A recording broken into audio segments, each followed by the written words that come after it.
fazën e re ku ka hyrë vendi dhe ku kemi hyrë edhe ne si shumicë qeverisë. Dokumentin strategjik BESA e keni tani më në dorë, ky tjetri që është këtu e keni marrë dhe që e ndaj me ju sot fillimisht për një diskutim të brendshëm, quhet prania besnike dhe është aneksi i atij të parit. Prania besnike adreson vetëm partinë me synim që ta vendos atë në funksion të kthesës së mandatit 4. Dhe nëse herën e shkuar fola për qeverisjen e kësaj faze të re, sot duhet flas për makinerinë tonë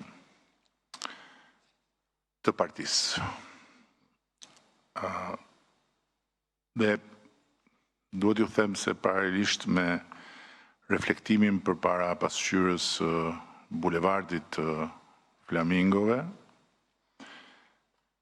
kam kaluar dhe disa kohë në Varrezat ku prehen historitë e partive dhe të lëvizjeve që fituan gjithçka, por që më herët ose më vonë humbën sfidën e vazhdimësisë së qëndrueshme të fitoreve të tyre.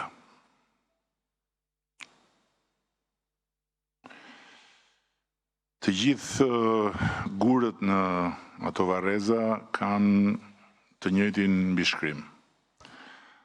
Asnjëri nuk e humbi pushtetin nga dëgjimi, të gjithë e humbën dëgjimin nga pushteti. Barack Obama fitoi në vitin 2008 me lëvizjen më të madhe vullnetare që kishte parë historia e demokracisë amerikane. Mbi 2 milion vullnetar, ose siç quhen në shqip patronazhist, aktiv, ekipe lagjesh me emra, me role, me përgjegjësira të matshme dhe të matura çdo javë, si dhe 13 milion adresa njerëzish të lidhur me kauzën. Një muaj pas fitores, cilën askush nuk e parashikoi në fillim, pastaj gjithë bota e admiroi në fund, ajo lëvizje vulkanike u ftoh, rrjeti nuk u zhduk formalisht, po u fut brenda zyrave të administratës dhe u vënë shërbim të agjendës së shtëpisë bardhë. Protagonistët kryesor u kthyen në zëdhënës pushtetit të ri dhe kori më masiv i përcjelljes së një mesazhi politik në historinë e Amerikës u tret në lumenjtë e turmave të jetës përditshme. 2 vjet më vonë, në zgjedhjet e para të mes mandatit, makineria që kishte magjepsur botën nuk kishte më jetë. Dhe partia e presidentit pësoi njërin nga disfatat më të rënda në historinë e saj. Vetë Obama e ka pranuar më vonë si një nga dështimet më të mëdha politike. Ndërkohë që më poshtë në jug, Partia e Punëtorëve e Brazilit, një tjetër fenomen i pazakont politik, kishte vendosur në Porto Alegre gurthemelin më mbreslënës të së majtës botërore, gdhëndur në historinë e saj, buxhetimin me pjesëmarrje.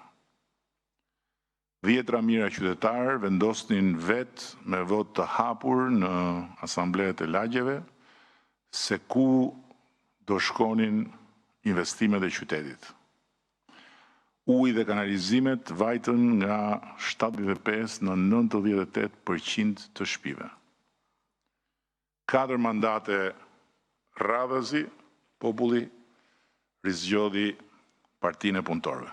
Pastaj partia fitoi Brazilin, kuadrot më të mirë të Porto Alegres ikën në përministritë e kryeqytetit, energjia politike që e mbante gjallë buxhetimin me pjesëmarrje filloi të shteronte, dhe partia që i kishte mësuar botës dëgjimin, humbi qytetin e vet 1 vit pas fitores kombëtare.